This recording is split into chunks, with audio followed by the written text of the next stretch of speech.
2 రాష్ట్రాల మీద vice president. ఓ కొండా లక్ష్మణ్ బాబూజీ గారి శిష్యుని, గౌత లచ్చన్న గారి ఆర్గనైజేషన్లో పనిచేశాను. ఇప్పుడు నేను చూసి ఇప్పుడు 4.5 సంవత్సరాలు అయింది మన జగన్ బాబు వచ్చి. మన రాజశేఖర రెడ్డి గారు చాలా డెవలప్మెంట్ చేశారు.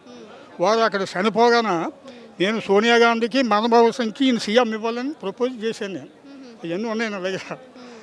అప్పుడు ప్రపోజ్ చేస్తే సీఎంగా నా పేరు సూరిశెట్టి నారాయణమూర్తి. సూరిశెట్టి నారాయణమూర్తి గారు ఈ రోజు సామాజిక సమతా సంకల్ప సభకి మీరు వచ్చారు. అట్లనే భారత రాజ్యాంగ నిర్మాత అట్టడుగు వర్గాల యొక్క ఆశాజ్యోతి అంబేద్కర్ గారి విగ్రహం అనేది విజయవాడ నడిబొడ్డులో ఏర్పాటు చేయడం మీకు ఎట్లా అనిపిస్తుంది? చాలా ఆనందంగా ఉంది నాకు.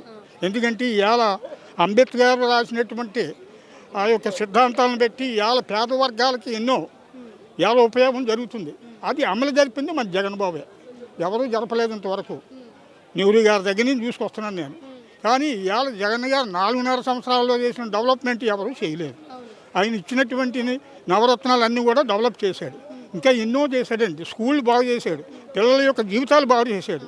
ఏమండి ఇంకా డెవలప్మెంట్ ఉంది. దీని తర్వాత మళ్ళీ ప్రాజెక్టులు లోయర్ సీలేరులో అప్పర్ సీలేరులో కూడా గ్రాంట్ ఇచ్చి 5-6 యూనిట్లు కూడా అప్పుడు తయారవుతున్నాయి. ఇక్కడ జగన్ వచ్చినాక అవుతున్నాయి. మరి ఎన్నాళ్ళు చంద్రబాబు ఉన్నప్పుడే లోయర్ సీలేరు అప్పర్ సీలేరు ఏమైనా చేయగలిగాడా? 1,000 కోట్ల ఇరిగేషన్ ప్రాజెక్టు గురించి జగన్ గారికి నరేంద్ర మోడీకి కూడా రిప్రజెంట్ చేశాను నేను. అది కూడా త్వరలో జగన్ గారికి తను అమలు జరుపుతారని నాకు ఆశగా ఉంది. అది మళ్ళీ జగనే వస్తాడు.